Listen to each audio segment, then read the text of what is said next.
முயற்சி பண்ணி உழைச்சோம்னு வச்சுக்கோங்க, அவங்க கண்ணு முன்னாடி நிறைய வீடு கட்டி வாழலாம் அப்படின்னு யோசனை பண்ணி தான் கட்டின வீட்டை வச்சுக்கோங்க, நீங்களே வச்சுக்கோங்க, எங்களுக்கு நிம்மதியான வாழ்க்கையை விட்டு என்ன போதும் அப்படின்ட்டு வெளியே வந்துட்டு பார்த்துக்கோங்க.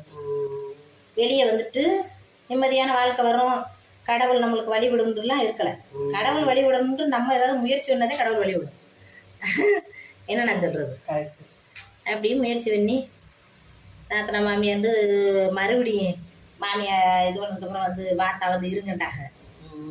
எனக்கு வேணாம்ட்டேன், ஏன்ட்டு இல்லைங்க, சண்டை விட்டு வெளியே வந்துட்டான், நான் பொழைச்சிட்றேன்ட்டு திரும்ப அங்கே போய் நின்று வச்சுக்கோங்க, அது ஏறின படியிலேருந்து திரும்பி இறங்கி வந்தது மாதிரி மேலே மேலே தான் போய்க்கிறோம்.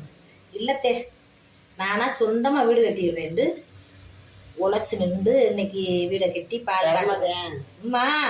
வீடு கட்டுறதுன்னா சாதாரணம்லக்கானாலும் முதல்ல நினைப்பேன், என்ன பெரிய வீடு வீடு வீடுன்றாங்க, கல்ல போய் இறக்குனா வீடை கொத்தனார் கட்டி கொடுக்க போறேன். ஆத்தா நின்றுதிங்கம்மா வீடுன்னு சொன்னது அப்படி ஒரு உண்மை. வீடு கட்டடம் கட்டையில கூட ஒன்றும் தெரியல, கட்டடம் கட்டி மேலே இதை பேச மாட்டேது, அது என்னது சென்ட்ரிங் போட்டு முடிச்ச உடனே தானே அம்புட்டு ஒரு காசு செலவழியுது. கொஞ்சம் கொஞ்சமா பீரோவில் இருக்கிறதப்புறம் எடுத்து அக்கௌண்ட்ல இருக்கிறதப்புறம் எடுத்து போயிடுச்சு. என்ன கடை இல்லாமல் விட நகைக்கடனோட முடிஞ்சுச்சு. நகைக்கடை மட்டும் ஒரு 6 லட்ச ரூபாய்க்கு மேலே கடை. அப்படி கூட விரைச்சிடுவோம், அம்மா விரைச்சிடுவோம். சாஃப்ட்னஸ் தான் இருக்காது, அது மட்டும்தான் கடை, வேற எதுவும் கடை கிடையாது. எப்படியும் நம்ம கலைச்சிடுவோம். இன்னும் வந்து அங்கே போய் எனக்கு வீடு விடு ஆசை கொடுன்னு மாமியார் நிற்க மாட்டேன், அதே என் உறுதி. அதனால நான் பாட்டுக்கு உனக்கு பங்கு இருக்க இடம்புவாங்க, நல்லபடியாக இருக்கட்டும், அது அடுக்கு இருக்கட்டும்ட்டுருவேன். வந்து உன் பங்கை வந்து பாகம் பண்ணிக்கிடுவாங்க, நல்லபடியாக பாகம் பண்ணி போடுங்க, ஒரு நாளைக்கு வந்துக்கிறேன் அப்படின்ட்டு. அவ்வளவுதான். இடம் வீடு சொத்துன்ட்டு சண்டை போட்டுக்கிட்டு போலீஸ் ஸ்டேஷன் அது இதுன்னு போய்கிட்டு வாழ்க்கையை சீரழிக்கிறது பதிலாக ஒதுங்கி பிழைச்சிடலாம்க்கா. அப்படித்தான் நான் ஒதுங்கிட்டேன் மாமியார் வீட்டுல இருந்து. ஒதுங்கி போயிட்டு அப்பப்போ போய் சொந்தம்னு உறவுண்டு போய் நல்லது கெட்டது போய் கலக்கிறோமா, நல்லா போய் கல்யாணம் காய்ச்சி நிற்கிறோமா, வேலையெல்லாம் நாத்தனா கொஞ்சம் விழுந்தடிச்சு பார்க்குறோமா, அது போதும். கடவுள் நம்மளுக்கு அளக்கும்படி நம்ம மனம் எப்படி இருக்கோ அந்த மனதுக்கு ஏற்றாப்புல அளக்கும். என்ன கணக்கு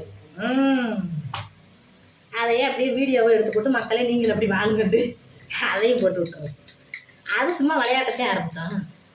அது மக்களுக்கு பூரா என் பேச்சு பிடிச்சி போச்சு. என்னன்னு தெரியலையே, கருப்பாக இருக்க நம்மளெல்லாம் யார் வைக்க போகிறான்னு சிரிச்சா. நமக்கு உன் மூஞ்சியெல்லாம் உன் வாய் 1.5 கடை வாயை பார்க்குறாங்க நாட்டலாம். இப்போத்தான் பெருமை வச்சுறாங்க.